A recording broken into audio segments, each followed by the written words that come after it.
पद की जय। अनंत कोटि वैष्णव वृंद की जय। प्रेम से कहो श्री कृष्ण चैतन्य प्रभु नित्यानंद श्री अद्वैत गदाधर श्रीवासदि गौर भक्त वृंद की जय। श्री श्री राधा कृष्ण गोप गोपी गो श्याम कुंड राधा कुंड गिरि गोवर्धन की जय।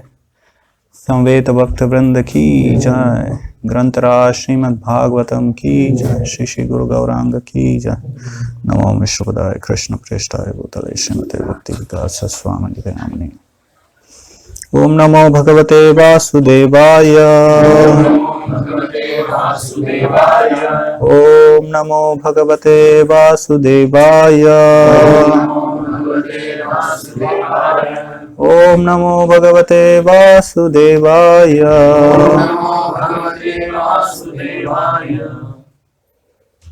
श्रीमद् भागवतम स्कंद 1 अध्याय 15 और श्लोक क्रमांक 49 बोलते हैं सॉरी।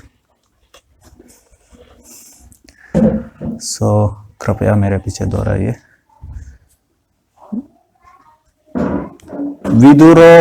विदुरोऽपि परित्यज्य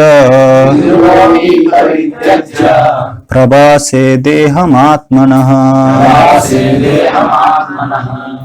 कृष्णावेशेन तच्चित्तः बिभ्रति पितृभिः स्वक्षयं ययो। विदुरोऽपि परित्यज्य प्रभासे देहमात्मनः कृष्णावेशेन तच्चित्तः पितृभिः स्वक्षयं ययो। विदुरोऽपि परित्यज्य प्रभासे देहमात्मनः कृष्णावेशेन तच्चित्तः पितृभिः स्वक्षयं ययो।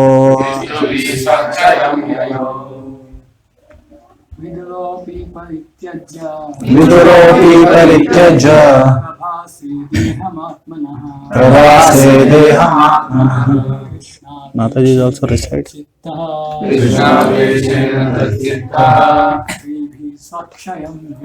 पितृभिः स्वक्षयं ययो। विदुरोऽपि परित्यज्य प्रभासे देहमात्मनः कृष्णावेशेन तच्चित्तः पितृभिः स्वक्षयं ययो।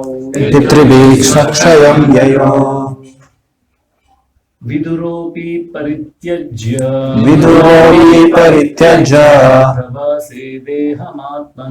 प्रभासे देहमात्मनः कृष्णावेशेन तच्चित्तः पितृभिः स्वक्षयं ययो। विदुरोऽपि परित्यज्य प्रभासे देहमात्मनः कृष्णावेशेन तच्चित्तः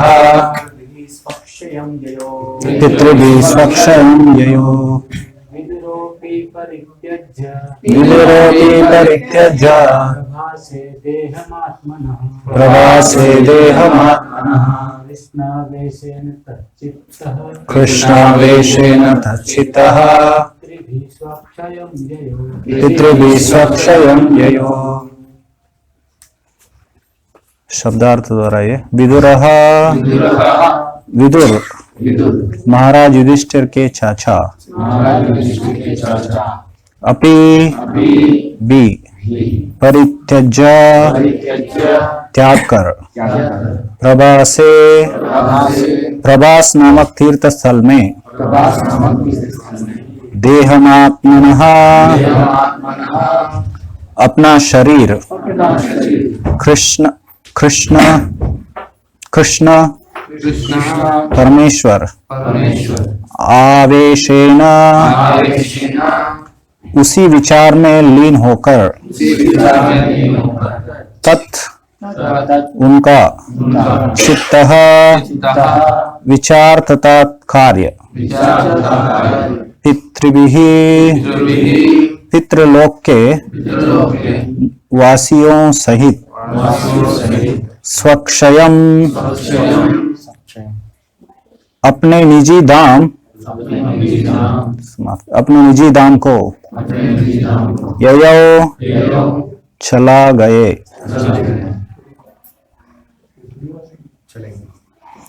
या लेकिन यहाँ ऐसे बहुत सारे गलतियां हैं। अनुवाद और तात्पर्य श्रील प्रभुपाद द्वारा। तीर्थाटन के लिए गए हुए विदुर ने प्रभास में अपना शरीर त्याग किया। चूंकि वे भगवान कृष्ण के विचार में मग्न रहते थे, अतएव उनका स्वागत पितृलोक के निवासियों ने किया, जहां वे अपने मूल पद पर लौट गए। तात्पर्य। पांडवों तथा विदुरों में अंतर इतना ही है कि पांडव भगवान के नित्य संगी है, लेकिन विदुर पितृलोक के प्रशासक देवताओं में से एक है। This also should be translated a little differently, no?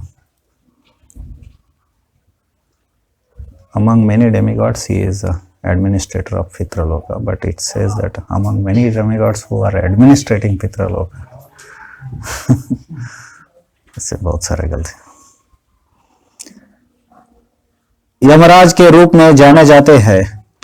लोग यमराज से भयभीत रहते हैं, क्योंकि वे ही इस जगत के दुष्टों को दंड देते हैं, किंतु जो भगवान के भक्त है उन्हें उनसे डरने की कोई बात नहीं है।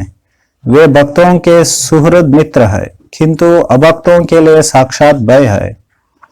जैसा कि हम पहले बता चुके हैं, यमराज को मंडुक मुनि ने शाप दिया था कि वे शूद्र बन जाए। अतएव विदुर यमराज के अवतार थे। उन्होंने भगवान के सनातन सेवक के रूप में अत्यंत मनोयोग से भक्ति का प्रदर्शन किया और पुण्यात्मा का जीवन बिताया। यहाँ तक कि धृतराष्ट्र जैसे भौतिकवादी मनुष्य को भी उनके उपदेश से मोक्ष प्राप्त हो सका। अतः वे भक्ति के पुण्य कर्मों द्वारा भगवान के चरण कमलों का स्मरण सदैव कर सकते थे, और इस तरह उनके शूद्र जन्म जीवन के सारे कल्मश धुल गए। अंत में पितृलोक के निवासियों ने उनका स्वागत किया और पुनः उन्हें अपना मूल पद मिल गया। देवता भी भगवान के पार्षद है, किंतु उन्हें भगवान का व्यक्तिगत संग प्राप्त नहीं हो पाता, जबकि भगवान के प्रत्यक्ष पार्षदों को उनका निरंतर संग प्राप्त होता रहता है। भगवान तथा उनके निजी पार्षद निरंतर विभिन्न ब्रह्मांडों में अवतरित होते रहते हैं। भगवान सभी पार्षदों का स्मरण रखते हैं, किंतु भगवान के सूक्ष्म अंश होने के कारण वे उन्हें भूल जाते हैं। अत्यंत सूक्ष्म होने के कारण इस तरह भूलना सहज है। इसकी पुष्टि भगवद गीता 4 अध्याय के 5वें श्लोक में हुई है। ओम ज्ञानतिमिरन्धस्य ज्ञानाञ्जनशलाकया तस्मै श्री गुरु जय श्री कृष्ण चैतन्य प्रभु नित्यानंद श्री अद्वैत गदाधर शिवासादि गौर। हरे कृष्ण कृष्ण कृष्ण हरे हरे, हरे राम राम राम। हर रोज नहीं लगाते ना इसको तो ये वर्णाश्रम के विरुद्ध मेरे खमिया। मैं आवाज ज्यादा थोड़ा प्रयास कर सकता हूँ।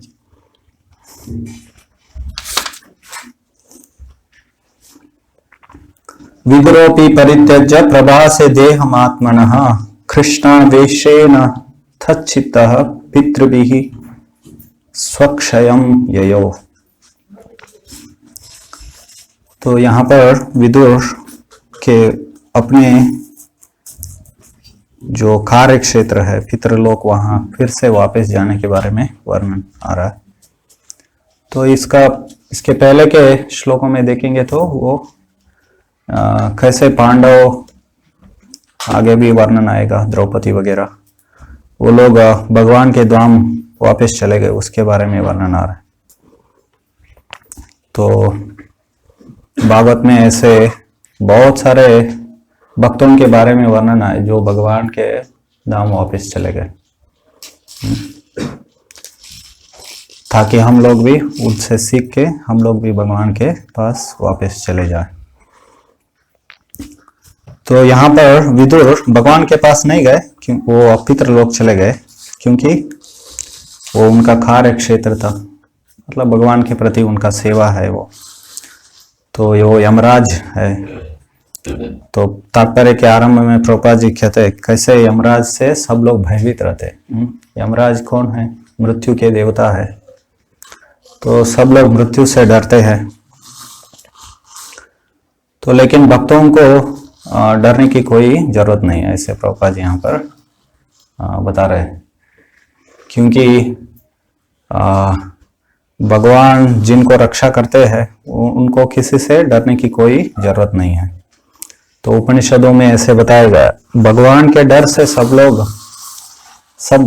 सभी लोग भगवान से भयभीत है। बीशास्माद वातः पवते बीशोदेति सूर्यः बीशास्माद अग्निश्चंद्रश्च मृत्युर्धावति पंचमः। तो भगवान की भय से ये जो हवा बहती है, और भगवान के भय से सूरज का सुबह उगम होता है और अस्त होता है शाम को। तो भगवान के भय से ही अग्नि और चंद्र प्रकाश प्रदान करते हैं, उष्णता प्रदान करते हैं।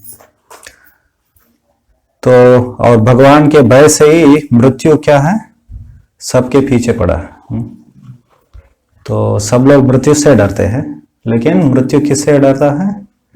वो भगवान से डर के सबके पीछे पड़ा। तो इसलिए जो भक्त होते हैं, क्योंकि वो भगवान के आश्रय लेते हैं, तो उनको कोई मृत्यु से डरने की कोई जरूरत नहीं, या यमराज से कोई डरने की कोई जरूरत नहीं है। तो ऐसे व्यक्ति जो सभी लोग जिनसे डरते हैं, उनको ही मंडक मुनि ने क्या कर दिया? शाप दे दिया।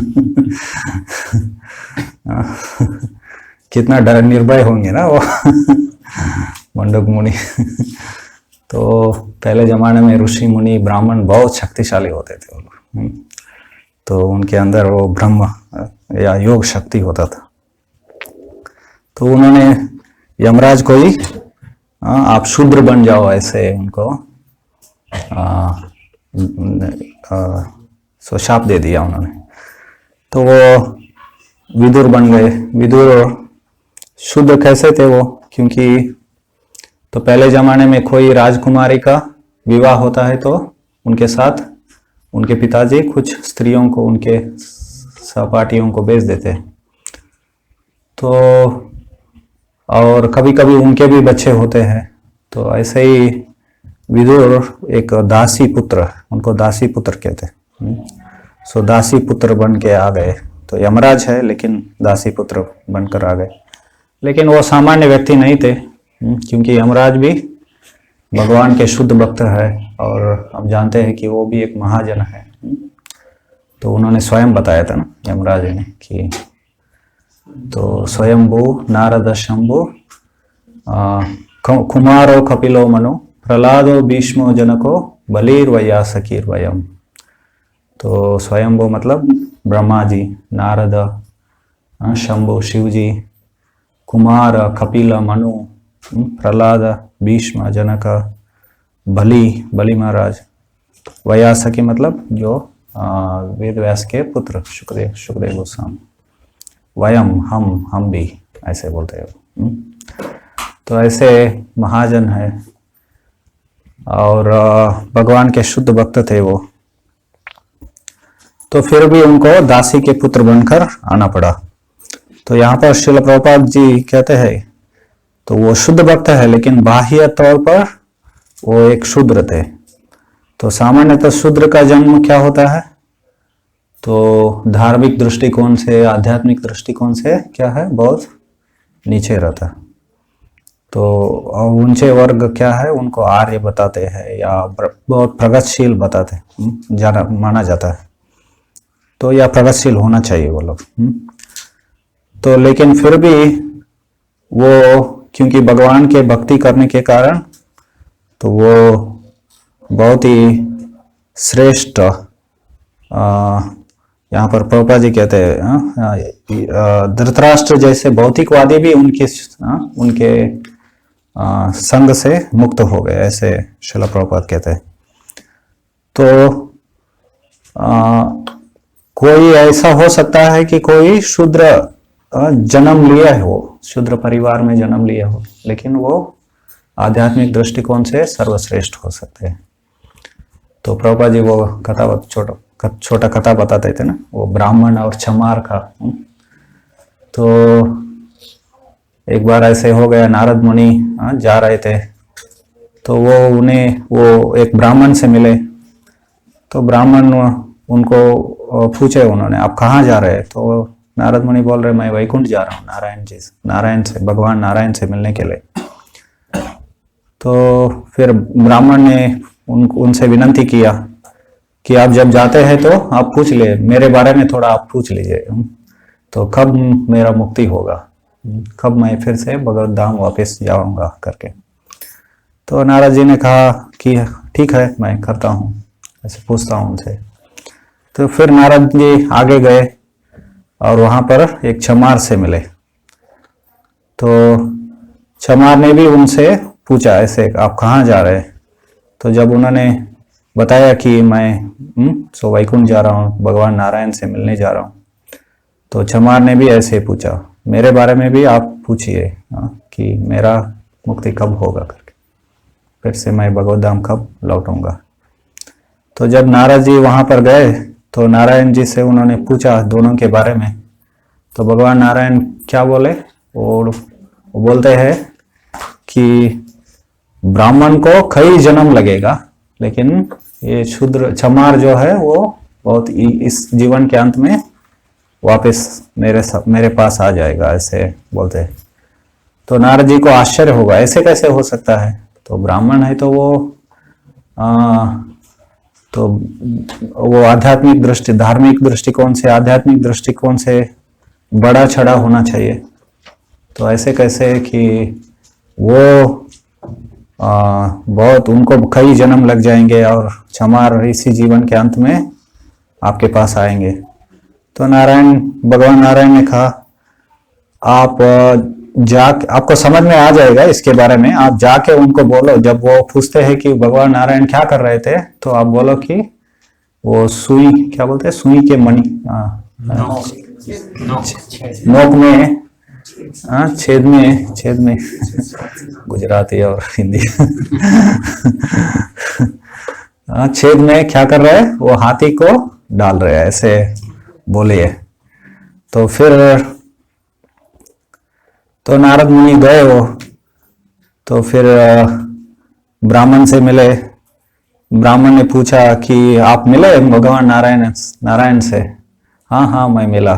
तो क्या कर रहे थे वो सुई के छेद में वो हाथी डाल रहे थे, ऐसे होता तो फिर उसको आश्चर्य लगा, वो हंसने लगा कि ऐसे कैसे हो सकता है। तो फिर नारद मुनि को समझ में आ गया। तो इसको ज्ञान भी नहीं है, श्रद्धा भी नहीं है करके, भगवान नारायण ऐसा कर सकते हैं करके।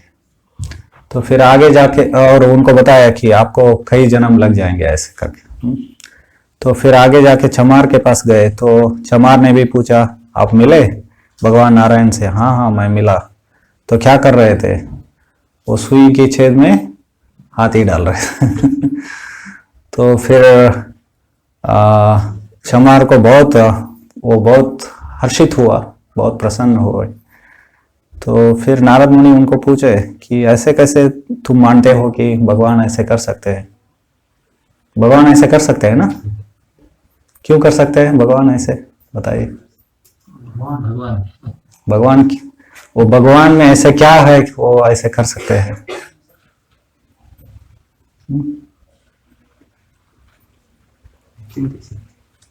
अचिंत्य शक्ति। तो भगवान में क्या है? अचिंत्य शक्ति है। उसके कारण वो क्या कर सकते हैं? तो वो कुछ भी कर सकते हैं और सुई की छेद में हाथी भी डाल सकते हैं। तो ये बहुत महत्वपूर्ण है। भगवान को समझने का पहला कदम है, ऐसे हमारे आचार्य वर्ण के जीव गोस्वामी, कि भगवान को आप हम समझ रहे हैं। भगवान को समझना चाहिए ना। एवं यो वेत्ति तत्वतः। वेत्ति मतलब क्या है? जो यथारूप भगवान को समझते हैं वो फिर से इस जगत में जन्म नहीं लेते। तो वो समझने का पहला कदम क्या है? कि उनके अंदर अचिंत्य शक्तियां हैं। तो ये समझेंगे नहीं तो क्या हो जाएगा? भगवान की लीलाओं को समझ नहीं पाएंगे हम लोग। भगवान को समझ, भगवान ने 7 दिन छोटे बाएं हाथ के छोटे उंगली के ऊपर इतना बड़ा पहाड़ उठा लिया था उन्होंने, गोवर्धन को। तो कैसे समझ सकते हैं इसको कि ये उनके अंदर अचिंत्य शक्तियां हैं? ये पहला कदम है भगवान को समझने में। इसलिए भगवद गीता में उनके शक्तियों के बारे में वर्णन करते हैं भगवान। तो इसलिए प्रभुपाद जी कहते थे ना, पहले भगवद गीता पढ़ना चाहिए, बाद में भगवान की लीलाओं को हम लोग समझ सकते हैं। तो ये अचिंत्य शक्ति के कारण भगवान कुछ भी कर सकते हैं। तो सुई के छेद में भी हाथी को भी डाल सकते हैं। तो फिर वो जब नारद मुनि उनको पूछे छमार को कि आप ऐसे कैसे मान सकते हो, तो छमार ने भी उदाहरण दिया। वो क्या बोलते हैं, अश्वत्थ वृक्ष, वट वृक्ष के नीचे वो बैठे थे वो। तो उन्होंने बताया वो उदाहरण देकर, एक वट वृक्ष है, इसमें बहुत सारे फल है। एक एक फल में क्या होता है? बहुत सारे छोटे छोटे ऐसे बीज होते हैं वट वृक्ष के। इतना छोटा बीज होता है वो जैसे राई बोलते हैं ना, क्या बोलते हैं, राई जैसे मस्टर्ड सीड ऐसे रहता है। वो थोड़ा ज्यादा मोटा होगा उससे भी। तो उसमें इतना बड़ा वट वृक्ष, कभी कभी वट वृक्ष इतना फैल जाता है, कभी कभी किलोमीटर्स इतना फैल जाता है वो। कबीर वन ऐसे वहां पर बहुत बड़ा वट वृक्ष ऐसे है। तो फैल जाता है वो। इतना बड़ा वट वृक्ष को भगवान वो एक बीज में डाल देते हैं, है ना। तो हम लोग पानी कैसे खींचते हैं नीचे से? हम लोग पंप लगा के ऐसे, या ऐसे मोटर, आजकल वो मोटर लगा के पानी खींचते हैं नीचे से। वो पेड़ कैसे पानी से नीचे से खींचता है वो? वो मूल रहता है ना, जड़ रहते हैं ना, जड़े। तो जड़ों से वो पानी खींचता है वो, पानी पीता है वो। पादप कहते हैं ना वो वृक्षों को वो आंग्रिक पादप। तो अपने पैरों से पानी पीते हैं वो इसलिए उनको पादप कहते हैं वृक्षों को। तो भगवान उनको ऐसे बनाया उन्होंने। भगवान का टेक्नोलॉजी देखिए, है ना, भगवान का इंजीनियरिंग। तो वो उन्होंने ऐसे उनको वृक्षों को बनाया। तो ये सब प्रकृति में है, भगवान की सृष्टि है, ये सब इंटेलिजेंट डिजाइन। लेकिन ये मूर्ख वैज्ञानिक लोग, नास्तिक लोग वो समझते नहीं। ऐसे ये ब्राह्मण था, उसको ब्राह्मण वो बहुत ज्ञानी होना चाहिए बोले, लेकिन वो भी समझ नहीं पाए। जैसे आधुनिक वैज्ञानिक लोग अपने आप को बहुत ज्ञानी समझते हैं, लेकिन ये सृष्टि में इतना बुद्धि, तो बुद्धि अचिंत्य शक्ति है। सब जगह हम लोग देखते हैं अचिंत्य शक्ति को, लेकिन वो समझ नहीं पाते ये अचिंत्य शक्ति किसका है, इतना बुद्धि किसका है, जिन्होंने इतना इंजीनियरिंग किसका है, डिजाइन किसका है, वो समझ नहीं पाते। तो लेकिन ये चमार को ये ज्ञान था और उनके उस ज्ञान के आधार पर उनको श्रद्धा था। तो इस कथा से हम लोग बहुत सारे चीज सीख सकते हैं कि भगवान के अचिंत्य शक्ति के बारे में। ऐसे अलग अलग चीज। एक चीज हम लोग समझते हैं क्या, कि एक श्रद्धालु शूद्र होना नास्तिक या अश्रद्धालु ब्राह्मण होने से भी अच्छा है। है ना। तो श्रद्धालु मतलब श्रद्धा का भी अलग अलग हो, किसी का श्रद्धा वो साईं बाबा में हो सकता है, लेकिन यहाँ पर वो ज्ञान के आधार पर भगवान के ऊपर श्रद्धा था उनको। तो ऐसे श्रद्धालु शुद्ध होना क्या है, वो ब्राह्मण होने से भी, नास्तिक ब्राह्मण होने से भी, या अश्रद्धालु ब्राह्मण होने से भी अच्छा है। तो तीसरे स्कंद, वो शायद वो अंग्रेजी में कहावत a leap of faith is something ऐसे, तीसरे स्कंद में एक तात्पर्य में श्रील प्रभुपाद जी लिखते हैं, heaps of limp of faith is better than heaps of knowledge, ऐसा ही कुछ। तो तथाकथित इतना बहुत सारा ज्ञान होने से, आप बहुत बड़ा पीएचडी है, एमए है, एमएस है, बहुत सारा डिग्री है, लेकिन भगवान के अंदर श्रद्धा नहीं है, तो क्या फायदा, ऐसे प्रभुपाद जी लिखते हैं। तो ऐसे ही विदुर शूद्र परिवार में जन्म लिए, लेकिन बहुत ही भगवान के शुद्ध भक्त थे वो। तो उसके कारण यहाँ पर एक शब्द आता है, कृष्णावेशेन तच्चित्तः, उनका चित्त, उनका कार्यकलाप, उनका मन, हृदय पूरी तरह से कृष्ण आवेश था, कृष्ण में मग्न था। तो उसके कारण उनके जीवन के अंत में कहा गया वो, तो पितृलोक, पितृ भी स्वक्षयम ययो, तो फिर से उनके अपने धाम में चले गए। तो यहाँ पर मंडक मुनि ने उनको शाप दिया था। तो श्रील प्रभुपाद जी कहते हैं कि कभी कभी दुर्घटनावश या किसी के शाप से हम लोग अधोगति में पहुंच सकते हैं। जैसे यहाँ पर विदुर जी शूद्र बन गए थे, तो या दुर्घटनावश भरत महाराज, आप जानते हैं, पंचम स्कंद में उनके बारे में विस्तार से वर्णन आता है। तो वो उनके अगले जीवन में उनको एक हिरण बनना पड़ा उनको।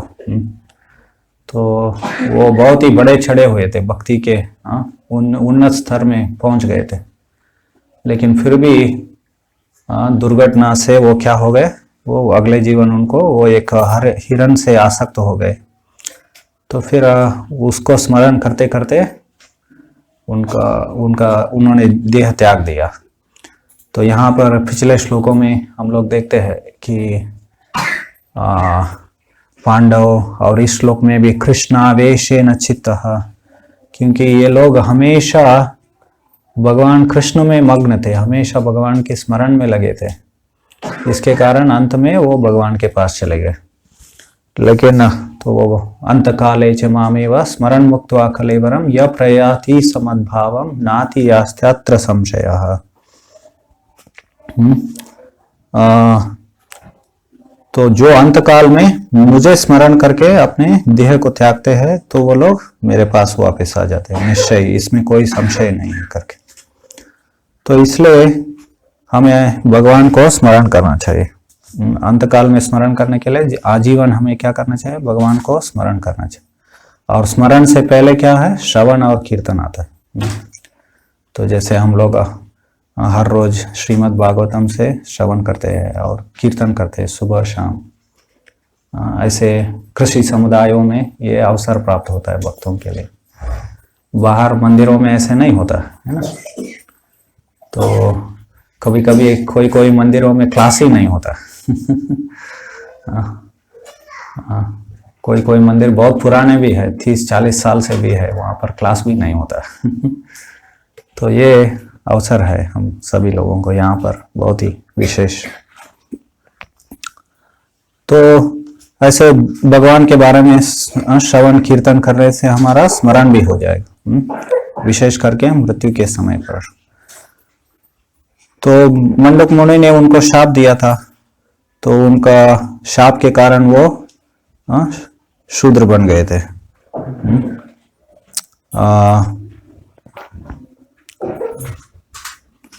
तो ऐसे हम लोग कभी दुर्घटनावश नीचे की स्तर पर हम लोग चले जाते हैं, लेकिन हमें तो ऐसे श्रवण कीर्तन और स्मरण में लगना चाहिए।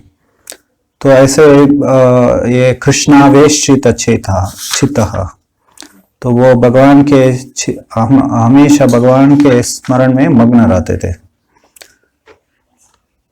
फिर यहाँ पर उसके कारण क्या हो गया, पितृभि स्वक्षयम ययो, अपने पितृलोक के जो निवासी थे वासियों सहित, पितृभि यहाँ पर पितृलोक के वासियों सहित, ऐसे उसका प्रभुपाद जी अर्थ बताते हैं शब्दार्थ में पितृभि का। इसका अर्थ क्या है, जब विदुर यहाँ पर जन्म लिए थे पृथ्वी के ऊपर, तो उनके साथ वो भी आए थे, उनके पितृलोक के निवासी, क्योंकि यहाँ पर ऐसे पितृलोक के वासियों सहित अपने निजी धाम में चले गए, ऐसे बताया। पितृभि स्वक्षयम ययो, उनका जन्म नहीं हुआ था उनके पितृलोक के वासियों का यहाँ पर उनके साथ, लेकिन जब भी विशेष व्यक्ति आते हैं तो हम लोग उनको गाइड करते हैं ना। हम लोग अभी यहाँ पर कोई बड़े भक्त आ गए तो उनको मंदिर जाना है तो आप उनके साथ जाते हैं ना, उनको मंदिर दिखाते हैं, मंदिर में लेके जाते हैं हम लोग। तो क्योंकि विदुर पितृलोक के क्या है, वो डोमिनेटिंग वो देवता है, उसके कारण उनके पितृलोक के वासियों ने उनको अंदर लेकर गए, पितृलोक में लेकर गए, ऐसे अर्थ है इसका। स्वक्षयम ययो पितृभि ही, तो लेकर गए। तो अभी एक और प्रश्न आता है, कृष्णावेशेन तच्चितः, क्योंकि वो इतना मग्न थे कृष्ण में, वो भगवान के पास जाना चाहिए, भगवान के लोग जाना चाहिए। जैसे पिछले श्लोकों में वर्णन आता है पांडवों के बारे में, वो भगवान के धाम चले गए, गोलोक वृंदावन में चले गए। प्रभुपाद जी तात्पर्य में बोलते हैं कि गोलोक वृंदावन में, गोलोक वृंदावन चले गए। लेकिन ये पितृलोक क्यों गए ऐसे? तो प्रभुपाद जी तात्पर्य के आरंभ में, पांडवों तथा विदुरों में अंतर इतना ही है कि पांडव भगवान के नित्य संगी है, लेकिन विदुर पितृलोक के प्रशासक देवताओं में से एक है। तो ये पितृलोक के प्रशासक देवताएं नहीं होना चाहिए। ये प्रशासक देवताएं जो पितृलोक को देखभाल, देवताओं में से एक, जैसे वे पितृलोक के प्रशासक। हाँ, ऐसे ऐसे होना चाहिए। तो अनुवाद में गलती, administrative demigods, among the administrative demigods. तो वो भी शुद्ध भक्त है, लेकिन उनको भौतिक जगत में उनको एक जिम्मेदारी दी गई है, तो इसलिए वो पितृलोक चले गए। वो पितृलोक क्या है, मतलब वहाँ कौन जाते हैं? Planet of trees. पितरीज प्लैनेट ऑफ ट्रीज ऐसे। एनीवे वो एक कंट्रोवर्सी है। तो यहाँ पर प्रभु जी कह रहे कि पितृलोक वो एक लोक है,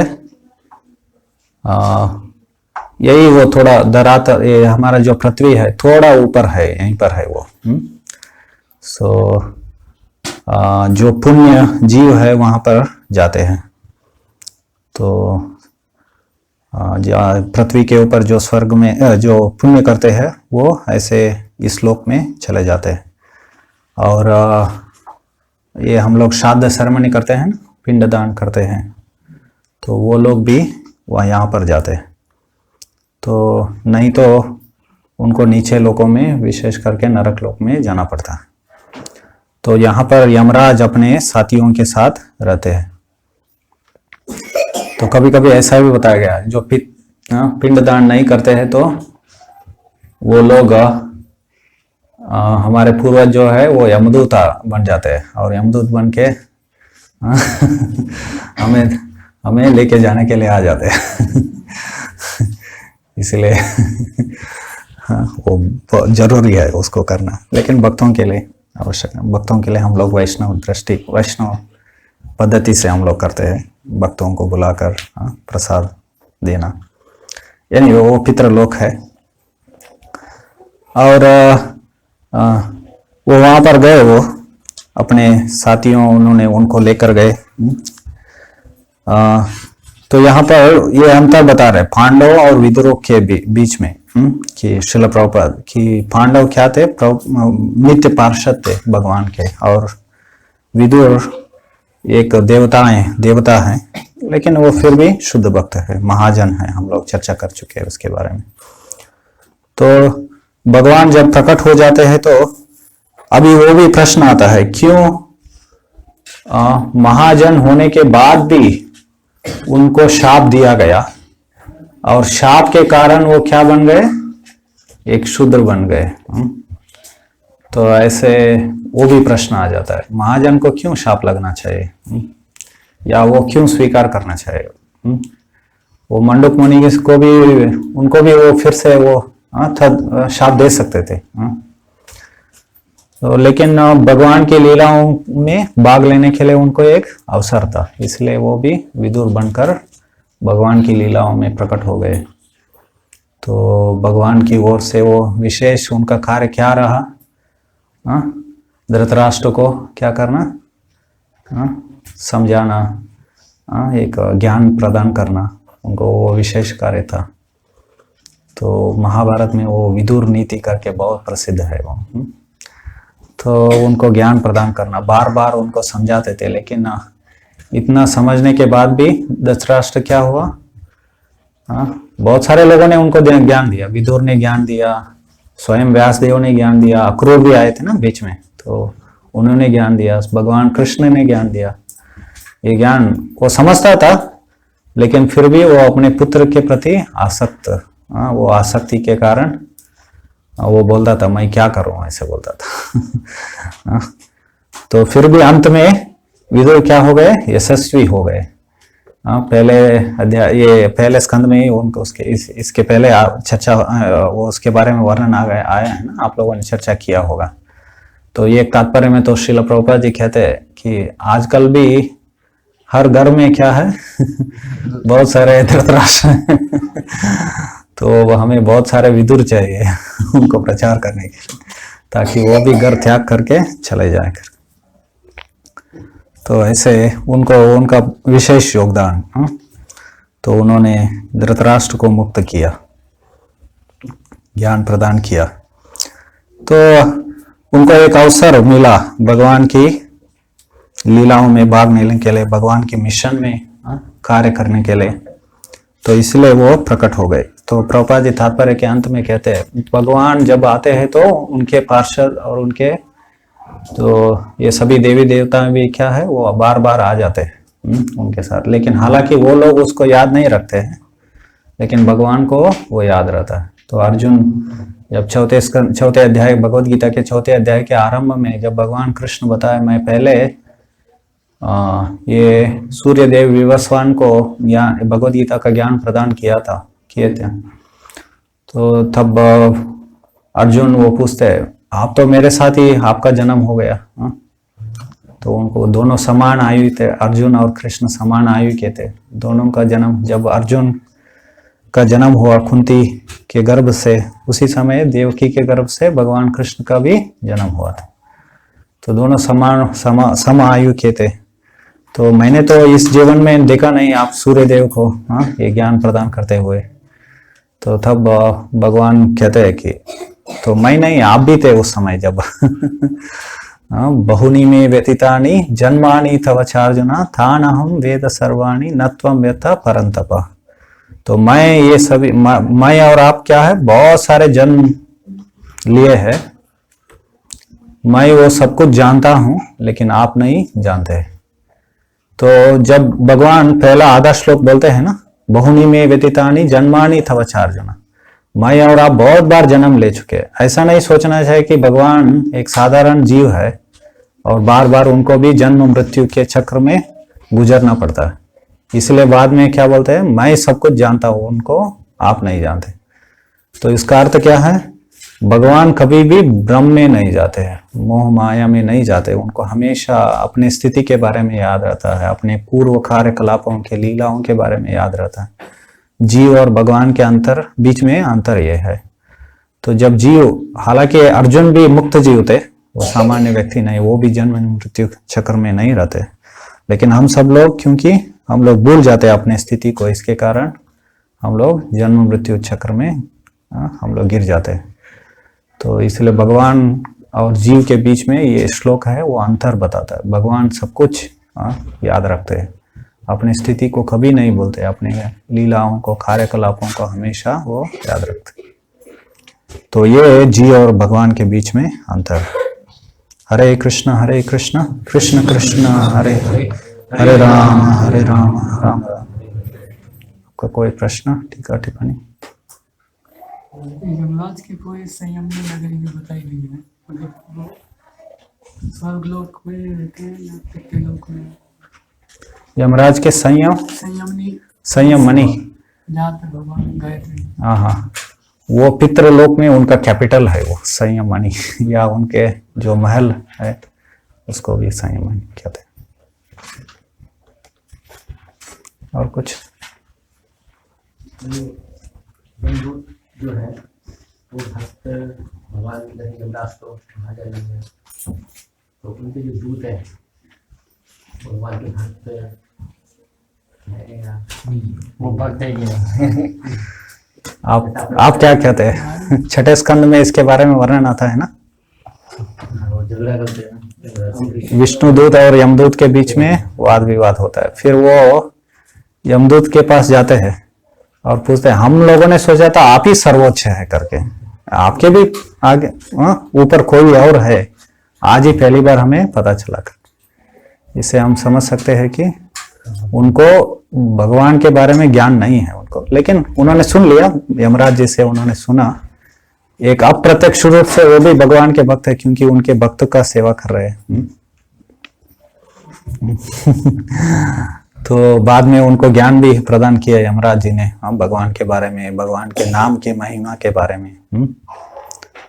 तो ऐसे तो जरूरी नहीं कि वो भक्त हो, लेकिन अप्रत्यक्ष रूप से हो, हम लोग कह सकते हैं कि वो भी भक्त हैं, लेकिन बाद में वो भक्त बने होंगे। ये कुछ ऐसी विचित्र स्थितियां होंगी, मतलब कैसी स्थिति रहती है? कोई एक भक्त है जिनके ज्यादातर सेवक उनको बता भी नहीं रहे कि भक्ति करनी चाहिए। भक्ति के लिए कैसा होता है? जैसे शिव जी है जो वैष्णवा नाम यथा शंभु, लेकिन उनके सब जो शिव भक्तों को ये विचित्र, मतलब बहुत ही विचित्र, भौतिक जगत क्या है, बहुत विचित्र है और बहुत जटिल भी है। तो इसलिए अब ऐसे ऐसे स्थितियां आ जाती है। क्या मूर्ख जो भी भगवान के पास रहकर भी कुछ की स्थिति कभी कभी भूल जाते हैं? हो सकता है, क्योंकि जीव क्या है, अणु है, भगवान कौन है, विभु है।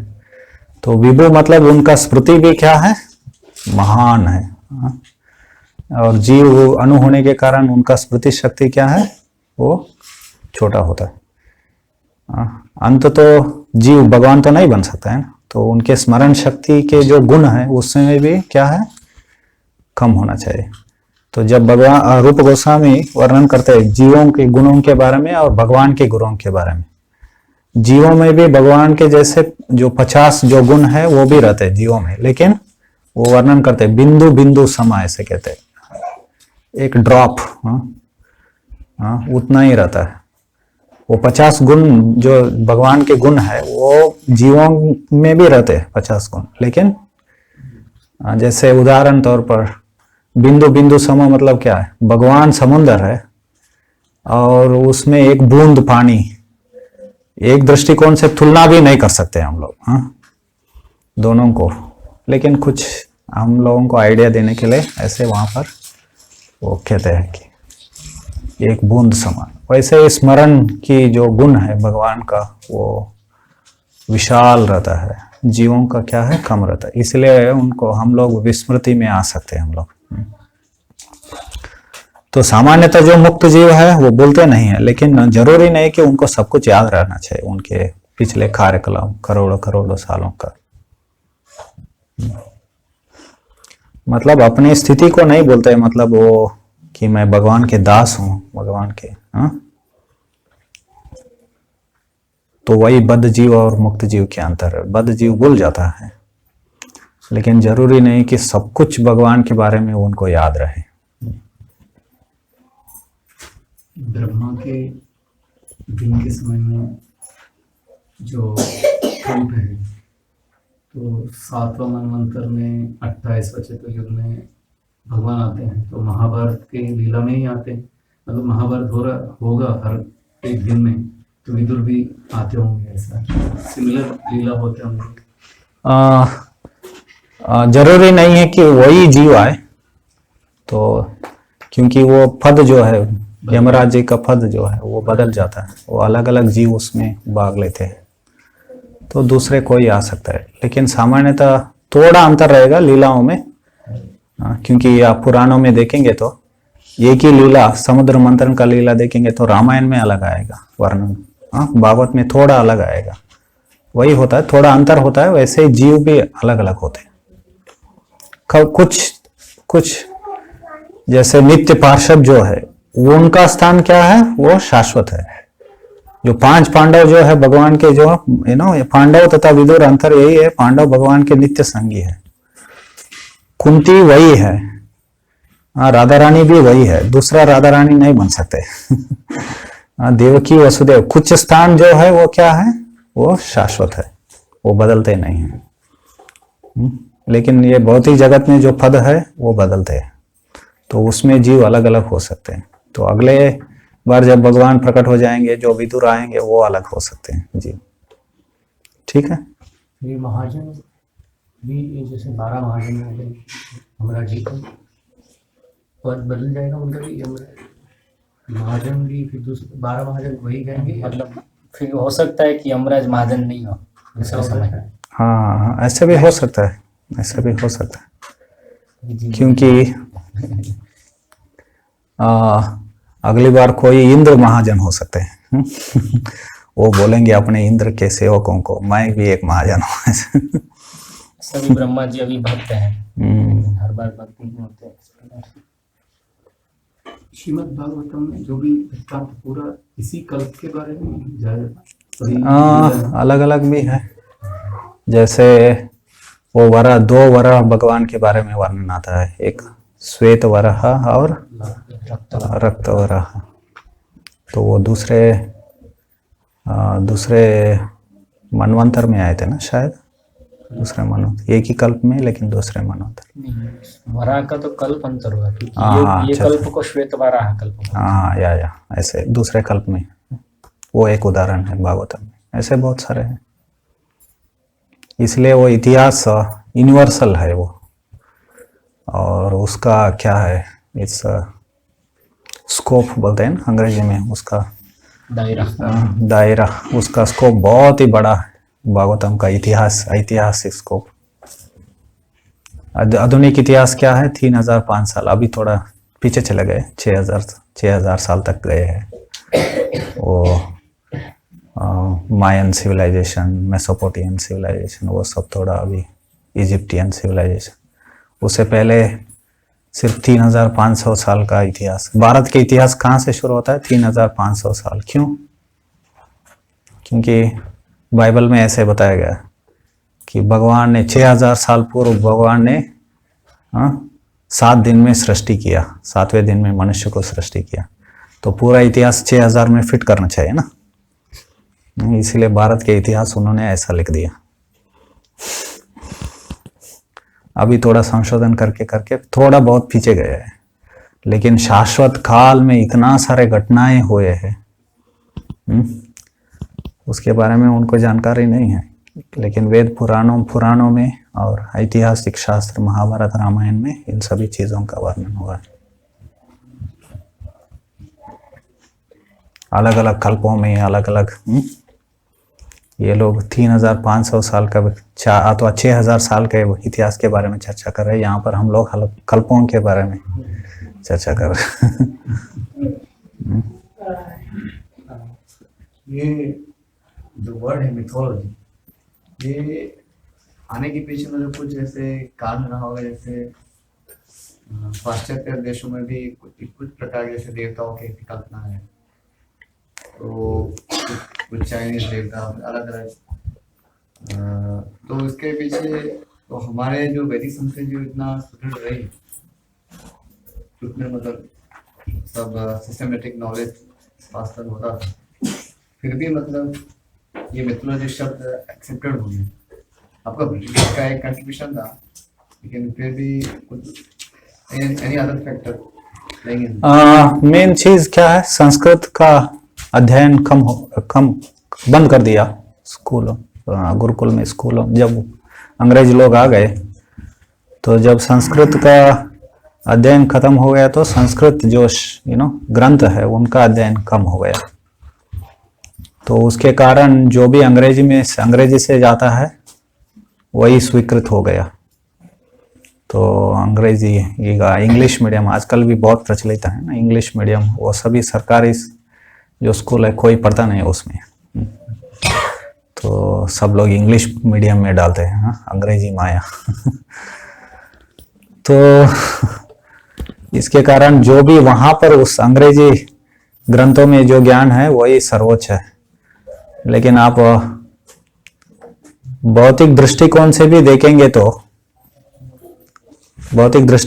देखेंगे तो जो संस्कृत में आप ये सभी आध्यात्मिक ज्ञान छोड़ दीजिए, भौतिक ज्ञान आप देखेंगे तो संस्कृत ग्रंथों में, संस्कृत जो साहित्य में जो ज्ञान है वो आपको 100 एक ग्रंथ में जो मिलेगा, आपको 100 ग्रंथ अंग्रेजी ग्रंथ पढ़ेंगे तो भी नहीं मिलेगा। जैसे एक श्लोक है, शतायुष वज्र देहाय, आपको 100 साल का वज्र जैसे शरीर चाहिए तो हर रोज आपको क्या करना चाहिए, ये नीम लेना चाहिए। जैसे पहले जमाने में नीम से क्या करते थे, कितने लोग नीम का दातुन यूज करते हैं यहाँ पर, हाँ, यूज करना चाहिए ना, इतने सारे है नीम का पेड़, हाँ। तो वहां पर ऐसे बताया गया, वज्र जैसे शरीर को, 100 साल का वज्र जैसे शरीर को प्राप्त करना चाहिए तो क्या करना चाहिए, हर रोज नीम यूज करना चाहिए। नीम किसी न किसी तरह से शरीर में जाना चाहिए वो नीम। वो आप बंगाल में वो सब्जी बनाते हैं ना नीम का, क्या बोलते हैं, नीम बैंगन ना, नीम बैंगन आलू, हाँ। तो सब किसी न किसी तरह से हर रोज उससे दांत मंजन करना चाहिए, तब शरीर क्या हो जाता है, सुदृढ़ हो जाता है। ये सब क्या है, छोटे भौतिक ज्ञान है संस्कृत श्लोकों में। इसकी इतना सारा ज्ञान है, भौतिक ज्ञान भी संस्कृत भाषा में। तो लेकिन आप इसको 100 अंग्रेजी शब्द ग्रंथ पढ़ेंगे तो नहीं मिलेगा आपको ये ज्ञान। तो क्या हो गया, तो संस्कृत शिक्षण कम हो गया, उसके कारण सब ज्ञान नष्ट हो गया। या वो क्या है, वो मैन्युस्क्रिप्ट्स में, वो लीप मैन्युस्क्रिप्ट्स में वो वहीं पर रह गया, वो भी नष्ट हो रहा है। हर रोज कितने सारे मैन्युस्क्रिप्ट्स क्या है, संस्कृत ग्रंथ जो है वो नष्ट हो रहे हैं। और बहुत सारे वैसे ग्रंथों को पाश्चात्य देश में भी वो लोग लेकर गए। तो और ये पुराण जो विशेष करके बहुत प्रचलित थे समाज में, क्योंकि ब्राह्मण लोग बोला करते थे, पुराणों से कथाओं को बोला करते थे। हर रोज सुबह शाम महाभारत, रामायण, गीता, भागवत से लोग श्रवण करते थे। तो उनको एक दंत कथा करके उन्होंने नाम देकर उसको भी क्या कर दिया, बंद कर दिया धीरे धीरे धीरे धीरे। जैसे कोई ऐसी देवता है लोग हैं, तो क्या वो वास्तव में ऐसा कोई तथ्य है या उसको मिथोलॉजी है और उसके कारण उन्होंने तो हमारी संस्कृति को भी मिथोलॉजी करके कभी कभी ऐसा हो सकता है। जैसे भागवत में भी आप देखेंगे तो अभी पुरंजन का कथा बता रहे, वास्तव में पुरंजन नहीं है कोई, वो ऐतिहासिक, वो वास्तव में वो प्राचीन परिषद का ही कथा था, लेकिन कुछ और उन्होंने वो एलोगरी करके, अंग्रेजी में प्रभुपाद जी ने लिखा है ना एलोगरी कर। हाँ, तो जब ऐसे बताया जाता है कि ये घटना वास्तव में नहीं है तो वो एक आप कथा दंत कथा बता सकते हैं या ऐसे एलोगरी बता सकते हैं। लेकिन जब तक ऐसे बताया नहीं गया है तब तक हमें ऐसा नहीं सोचना चाहिए कि ये दंत कथा। तो ऐसे बहुत सारे कुछ मुझे ज्यादा पता नहीं है ये या चाइनीज सिविलाइजेशन के बारे में चीन की सभ्यता के बारे में वहां पर कितना क्या दंत कथा है, लेकिन ऐसा हो सकता है दंत कथाएं हो सकते हैं। लोग कल्पना करके बहुत सारे लिख सकते हैं, लेकिन पुराण और इतिहास जब तक उन पुराणों में और इतिहास में ये जो कथा है वो दंत कथा है करके ऐसे बताया नहीं हो तब तक हमें उनको क्या नहीं समझना चाहिए, दंत कथा नहीं समझना। इसमें बताया आपको बता रहा है कि 5 मानव निर्देश होंगे तो द्रौपदी, हाँ द्रौपदी भी है ऐसे। तो उसमें इसमें वर्णन नहीं है कि द्रौपदी के पीछे गए उनके, बाकी महाभारत में आता है वर्णन। हाँ लेकिन अगले श्लोकों में यहाँ पर आता है ना, महाभारत में शरीर छोड़ने के बाद भी वो द्रौपदी ने भी देखा कि उसके पतिगण उनकी परवाह किए बिना घर छोड़ रहे हैं। वे भगवान वासुदेव कृष्ण को भली भांति जानती थी, अतः वे तथा सुभद्रा दोनों भगवान कृष्ण के ध्यान में लीन हो गई और अपने अपने पतियों के से ही गति प्राप्त की। अगले श्लोक में, कल का श्लोक में चर्चा कर रहे थे हम लोग द्रौपदी क्या हुआ। हाँ ये अब ये आगे आएगा। और कुछ ये महाभारत में कैसा वर्णन किया कि शरीर छोड़ते हैं और स्वर्ग चले जाते हैं, पहले द्रौपदी छोड़ती है फिर। हाँ और वो दंत कथा के लिए मेन कारण वो है कि वो लोग they wanted to reduce this history into 6000 years, क्योंकि बाइबल का क्रोनोलॉजी जो है उसमें फिट करने के लिए उन्होंने ये सभी पुराणों को माइथोलॉजी बता दिया, ये सब कल्पना है। लेकिन उसको हम लोग कैसे खंडन कर सकते हैं कि पहले क्या है, काल जो है वो शाश्वत है। काल सिर्फ 6000 का नहीं है, काल क्या है, शाश्वत है। कैसे शाश्वत है, भगवद गीता में प्रभुपाद जी वर्णन करते हैं ना, 5 विषयों में 4 जो है वो शाश्वत है, कर्म शाश्वत नहीं है। तो काल कैसे शाश्वत है, काल एक चक्र में चलता है, काल चक्र कहते हैं ना। सो यस्याज्ञया भ्रमति संव्रत काल चक्रो, चक्र में चलता है। कैसे चक्र में चलता है उसको भी हम लॉजिकली समझ सकते हैं। दिन और रात्र का चक्र चल रहा है ना। और ये जो मौसम का जो चक्र है, ऐसा नहीं कि एक बार दिन आ गया कभी आता ही नहीं है, या कभी अभी धूप का सीजन चल रहा है या अभी खत्म होने को आ रहा है। ऐसा नहीं कि एक बार धूप का सीजन चला गया फिर वापस नहीं आएगा कभी भी। तो ये चक्र है। तो काल क्या है, चक्र के रूप में घूमता रहता है। तो चक्र मतलब आरंभ कहाँ और अंत कहाँ, ऐसा होता है क्या कभी? चक्र का कोई सर्कल का अंत और आरंभ होता है क्या? निरंतर वो चलता रहता है। तो इसलिए काल शाश्वत है।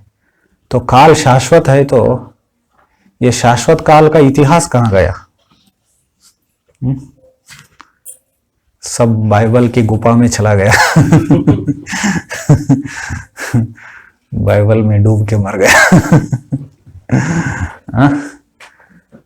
तो उनको पता नहीं है इतिहास कहीं तो होना चाहिए इसके बारे में, शाश्वत काल के बारे में वर्णन। वो लोग भी इसको मतलब स्वीकार नहीं करते कि टाइम ऐसे लीनियर नहीं है, ऐसे साइक्लिक है। नहीं, वो बाइबल कब लिखा गया? 400 साल। नहीं, उसके बारे में मैं बोलता हूँ। बाइबल कब लिखा गया? 400 साल ईसा मसीहा जाने के बाद 400 साल बाद बाइबल लिखा गया। तो वो ये कैथोलिक चर्च जो है बहुत प्रमुख, जो उनका जो संप्रदाय जो है उसका 4 बहुत प्रमुख क्या थे, गुरु थे। उसमें से एक है वो कौन है, ऑगस्टीन करके, सेंट ऑगस्टीन। तो उन्होंने उन्होंने पर उसके पहले सभी लोग ये साइक्लिकल टाइम मतलब ये काल एक चक्र करके मानते थे। ग्रीक लोग भी ऐसे ही मानते थे। तो ये अगस्टिन ने ये बदल दिया, उन्होंने बदल दिया कि काल क्या है, उसका आरंभ होता है और अंत होता है और एक सीधा एक रेखा में चलती है ऐसे, लीनियर प्रोग्रेसिव टाइम ऐसे बोलते हैं। तो वही चीज को वैज्ञानिक लोग ने भी क्या कर लिया, अपना लिया। बिग बैंग के बाद कुछ क्षण के बाद क्या हो गया, काल का आरंभ हो गया और वो आगे आगे चलते चलते एक बार वो ब्लैक होल में सब खत्म हो जाएगा। तो ऐसे शाश्वत काल को नहीं मानते वो लोग भी। तो ये सब चीज एवोल्यूशन पहले जमाने में, अभी या ये progress, idea of development progress, अभी हम लोग प्रगति कर रहे हैं। आरंभ में लोग क्या थे, आदिवासी थे। आरंभ में कब आरंभ, काल शाश्वत है तो कब आदिवासी थे। ये तो साइंटिस्ट के लिए ये लॉजिकल नहीं लगता, मतलब उनके पास क्या या लॉजिकल नहीं लगता, लेकिन ना लॉजिक भी क्या है, शास्त्र का जो लॉजिक है वो सर्वश्रेष्ठ लॉजिक तर्क है। जब तक हम लोग शास्त्र से सुनते नहीं, हमारा लॉजिक भी नहीं विकास नहीं होता है, ज्ञान और लॉजिक का विकास नहीं होता है, बुद्धि का विकास नहीं होता है। तो वो लोग सिर्फ वो कूपमंडूक न्याय में वो वहीं उसी लॉजिक में वो डूबे रहे हैं। इसमें एक विचित्र चीज है कि पूरा यूनिवर्स सभी के लिए दिन का 24 आवर्स इक्वली कैसे डिवीजन हो, मतलब सभी में डिफरेंसेस है, मगर ये टाइम जो है एक दिन का 24 घंटे डिवाइड करना, वो सभी के लिए यूनिवर्स इक्वल है। हम वेस्टर्न कंट्रीज, इंडिया, सभी के लिए वो कैसे कॉमन हो गया, सभी के लिए उतना ही 24 आवर्स में डिवीजन करना, फिर एक घंटे को 60 मिनट में, फिर 60 सेकंड में।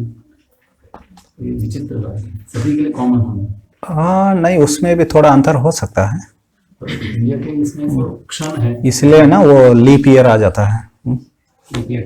ऐसा नहीं बोल रहे, वो तो सबके लिए आता है। लीप ईयर आता है तो सबके लिए आता है, पूरी पृथ्वी पे जो भी है। अच्छा अच्छा अच्छा। ऐसे कॉमन कैसे हो गया? टाइम तो सभी के लिए कॉमन है। तो ये सब चीज आप ये क्या है वो सिद्धांत शास्त्र क्या बोलते हैं, ज्योतिष शास्त्र में पढ़ेंगे तो वो स्थान के अनुसार सब कुछ कैलकुलेट किया गया। तो इसलिए तो ये कॉमन हो जाता है जो भी पृथ्वी के ऊपर जो है उनको। तो इसलिए ये जो 6 वेदांग जो है ज्योतिष में, उसमें भी आ जाता है 6 वेदांगों में। वो बहुत लॉजिकल है, तार्किक है और एम्पिरिकल है। एम्पिरिकल आप समझते हैं, एम्पिरिकल मतलब हम लोग उसको सिद्ध कर सकते हैं। इसलिए विज्ञान को डिफीट करने के लिए, आधुनिक विज्ञान को हराने के लिए ये जो वेदांग का अध्ययन करना बहुत महत्वपूर्ण है, ज्योतिष का, कॉस्मोलॉजी वगैरह। वो बहुत बड़ा चर्चा है वो सब, मैथमेटिकली सब कैलकुलेट करना, बहुत सारे सूत्रों को याद करना पड़ता है। और कुछ? द्रौपदी भी वन में गई थी 5 पांडव के साथ? नहीं, वो नहीं गए। Right no, if I am not wrong. वो पीछे रह गए ना, दो सुभद्रा वगैरह सब। ऐसे देखा जाए तो बहुत सारे टीचर्स थे, जैसे पांडव की अन्य पत्नियां भी थी द्रौपदी के। हाँ, नॉट ऑल। भागवत में जो जरूरी है भक्ति के लिए वो वर्णन किया गया। सब कुछ वर्णन करेंगे तो कोई पढ़ेगा भी ऑलरेडी इतना कोई पढ़ नहीं पा तो पढ़ा हुआ भूल जाते हैं। उसको ग्रंथ बाहुल्य का कॉन्सेप्ट कहते हैं। ज्ञान बहुत बड़ा हो जाएगा। बंद कर। हरे कृष्ण कृष्ण कृष्ण हरे हरे, हरे राम राम राम हरे हरे। वांछा कल्पतरुभ्यश्च कृपा सिंधुभ्यश्च पतितानां पावनेभ्यो वैष्णवेभ्यो नमः।